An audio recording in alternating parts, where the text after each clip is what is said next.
Oui, s'il continue pas de se former en permanence.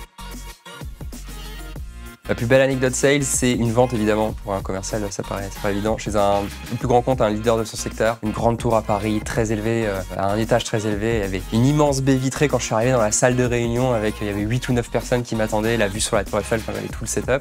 Et c'est une vente qui s'est jouée à l'extérieur de la vente. Assez intéressant puisque j'ai connu la légende de la discussion dans l'ascenseur. Et j'ai eu une discussion dans l'ascenseur en sortant de cette réunion avec mon champion. C'était un champion, j'avais vérifié, qui m'a donné une information qui a retourné complètement la manière dont j'ai abordé le deal et la proposition de valeur que j'ai en train d'articuler pour mes clients. Et ce changement soudain et cette décision, c'est celle qui nous a fait gagner le plus gros deal de la boîte de logiciels dans laquelle je bossais à l'époque. Donc c'est un très beau souvenir parce que à la fois c'est un gros deal, aussi parce que c'est la preuve que la performance commerciale, elle se joue aussi dans les détails. Il faut jamais lâcher, c'est pas quand je suis dans la salle de réunion et après quand je sors, ou quand ma visio démarre et après, ça joue à tous les moments et c'est dans les détails que le diable se cache. Donc il faut aller le chercher.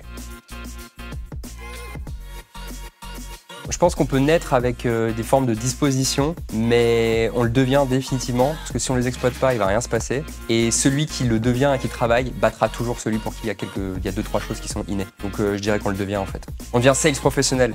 On peut naître quelqu'un qui se débrouille, là, qui bricole, et on devient sales pro. Non, jamais. Je pense pas qu'il existe.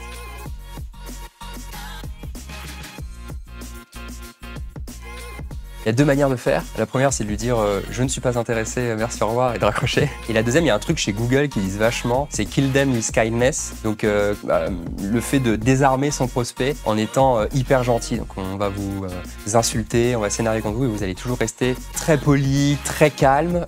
Et au bout d'un moment, en fait, ça désarçonne les gens. C'est vrai dans la vente, mais c'est vrai aussi dans le quotidien. Donc kill them with kindness de Google, c'est un truc que je garderai.